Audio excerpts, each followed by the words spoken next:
Does any other member have an amendment to call up? Senator Paul. Mr. Chairman, our nation is weary of war. We've been at war for over a decade in two main countries, Afghanistan and Iraq. I don't think we're eager to get into another war. I talk to our young men and women who have volunteered to fight in war.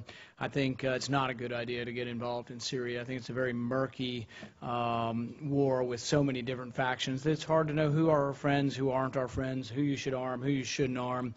I don't think anybody can sit here in Washington and say, well, I'm confident these weapons are only going to good, liberty-loving, Jeffersonian, type of Democrats in Syria, and that bad people aren't going to get these weapons. So I'm very concerned about giving weapons.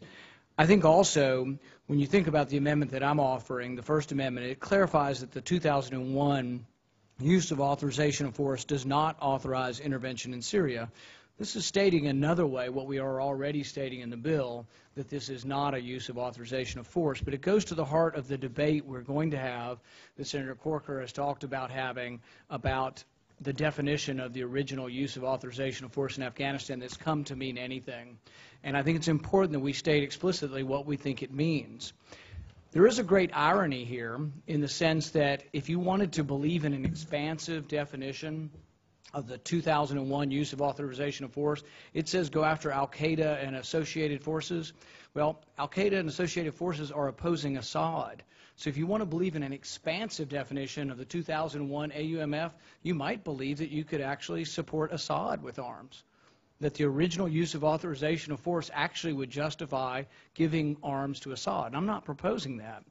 But I am proposing that you will be giving arms to the side that is fighting against Assad that has elements of Al-Qaeda. There is a great irony there. I am also saying that in your rush to get involved in Syria, that you may well be arming Islamic rebels who will be shooting Christians. There's about somewhere between 1 million and 2 million Christians in Syria. They have been largely protected by Assad. I'm once again not saying Assad's a good guy, but I'm saying that they've been a protected minority by Assad for decades because he's a minority and it's been practical for him. They haven't taken a large position in the war. They're in the middle of this, but they tend to live in areas and have been protected by the Assad regime. When push comes to shove, I think there'll be a great irony and tragedy and sadness if you sent arms with U.S. taxpayer money to kill Christians. I think it could happen. I think it's impossible to know who our friends are. Look at how much trouble we have in Afghanistan. We have an ally that we've had for 10 years, and we don't know who to trust in the Afghan army. We've had probably nearly 100 deaths from Afghan soldiers. They lie. They come in and say they're our ally, and they take a pledge to support us, and we turn the other way and they shoot us. And Syria is a much messier situation, maybe 100 times messier than Afghanistan is. I know everybody here wants to do the right thing, but I think it's a rush to war. Now, people will say, oh, you're not putting troops on the ground.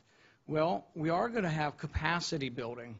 There is no limitation in this bill on where those troops can do capacity building. I'm assuming it's going to be more in Jordan and other places. But there's no limitation here that the troops, U.S. troops, can't be on the ground in Syria. So this resolution could be arming rebels, who even the Joint Chief of Staff have said it's unclear, and it's increasingly unclear who our friends are, and it's increasingly difficult to determine who our friends are. He says in the last 6 months, it's become harder to determine who our friends are. This is the Joint Chief of Staff, who I would think would be privy to a lot of information and whose opinion and weight should be listened to carefully. So I'm very concerned about arming the rebels. I'm concerned about getting more involved. I'm concerned about the slippery slope into war. War doesn't always start with a huge battle or bombing run. Sometimes it starts with advisors. It did in Vietnam. Sometimes it starts with arming one group for the other. People may remember in Vietnam we had trouble because we didn't like some of the leaders. They were either corrupt or not good enough fighters, and so we got rid of Diem, or we let others get rid of Diem, or we watched over that. But we were always trying to look for better leaders. People were stronger leaders. But the ones who emerge may well not be the ones we like. We think we can change the outcome. I'm not sure we can. But there will be a great tragedy if American arms fall into al-Nusra and to extremist elements in Syria, and I really regret that. I will vote against the entire bill, but I would like to present mine for a recorded vote, which basically says that the use of authorization of force from 2001 does not authorize intervention in Syria. You've already agreed to have this stated in a different way in the bill, that this bill doesn't do it, But now we're going to say, if you vote for this, that you believe that the use of authorization of force really had a little bit to do with Afghanistan, which I think it was primarily intended to, and that the language does not authorize war and intervention anywhere in the world anytime. Mr. Chairman, if I could. And I would say is that one thing about Assad is that Assad never really tolerated Al-Qaeda. By defeating Assad, you will embolden Al-Qaeda. Second point I would make is that the Christians, many of them came voluntarily into Syria. So Assad is not a great guy. I mean, Assad is a dictator and authoritarian like so many are in the Middle East and around the world. But I think it's important to remember, though, that Christians came voluntarily out of a country, Iraq, where we won the war and an Islamic government was instituted, and they felt safer under Assad. 250,000 Christians fled Iraq during and after the war to come to Syria. There are 2 million Christians, somewhere between 1 million and 2 million Christians in Syria, and they're there because that's the one area they have felt the safest. They're more there than even in Israel. So I think that we need to be careful about what we're doing here, because we are siding with the people, Assad, against Assad, who was one who limited Al-Qaeda. He didn't tolerate Al-Qaeda because it was a religious difference, and they were limited when he could, when he had the power to, by Al-Qaeda. Al-Qaeda is emboldened. Iran is emboldened by the loss of the Sunni government in Iraq. And I'm not saying Hussein was a good guy either.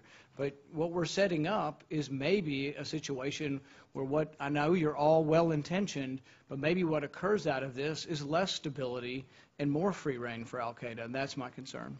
I appreciate the Senator's views. He has been consistent in his views on some of these issues. However, I strongly disagree with him. Are there any other amendments to be offered? Senator Paul. I'll be very brief. This goes one step farther than Senator Udall's amendment, but I think it's an important vote to have, and there may come a time in a few years when people will look back and say, maybe we should or shouldn't have done this, and so this is an important moment. It's hard to look forward into the future. There were many people who voted for the Iraq War who then later regretted it. Will this be that type of vote? Probably not to that significance, but the future is unknown, and I think it's important that we all get on record on where we are on this. This would strike Title V and say no arms to be sent to Syria. I think there's an irony that you can't get beyond here, that you will be voting to authorize to send arms to an ally of Al-Qaeda. These are forces that are allied fighting against the government of Syria, and I have no love lost for Assad. I think he's a horrible authoritarian like so many. But you will be funding today the allies of Al-Qaeda. It's an irony you cannot overcome, and I would like to have a vote on striking Title V, because I think arming Syrian rebels allied with Al-Qaeda is a huge mistake. Thank you. This amendment obviously strikes the base of the bill, which authorizes lethal and increased non-lethal assistance to vetted elements of the Syrian opposition. I respectfully reject that any attempt to do so would be to arm Al-Qaeda. Al-Qaeda, unfortunately, is well armed with its affiliates like al-Nusra, joined by Hezbollah, and that is the present reality in Syria. And so I think this has been largely argued already, and unless any member wishes to speak towards it, Senator Rubio. I'll be brief. I know it's been argued. I just categorically say that I don't think any member of this committee that I know would vote for anything that we thought was going to arm Al-Qaeda. On the contrary, I think that if in fact this amendment were to pass, we would guarantee that the only elements in Syria that would be armed other than Assad is the Al-Qaeda linked elements. And I think that while they do share a goal, the irony, they do share a goal of getting rid of Assad. The reason why they want to get rid of Assad, these different groups that are there fighting in Syria, is that they're the ones that want to be in charge. And just as they're fighting Assad, they're also increasingly fighting each other. And the problem is that if something like this were to pass, the only people who are going to have the best weapons in Syria will be the Assad people and the Al-Qaeda people, and everybody else who's not Al-Qaeda will basically be on the outside looking in a post-Assad environment. So, and I just would reiterate that the vetting process, one of the things the vetting process has to ensure is that weapons don't wind up in the hands of organizations within Syria that are either A, incapable of maintaining a chain of custody, or B, are going to, in fact, use it to do Al-Qaeda type operations. And so I will not support this amendment. Senator Paul. One short point, and I think this is an important point also. When you read the use of authorization of force from 2001, it says we can go after the Taliban in Afghanistan, Al-Qaeda, and associated forces. It's hard to argue that the Syrian rebels that you will be arming are not associated forces of Al-Qaeda. Are they not fighting on the same side of a war?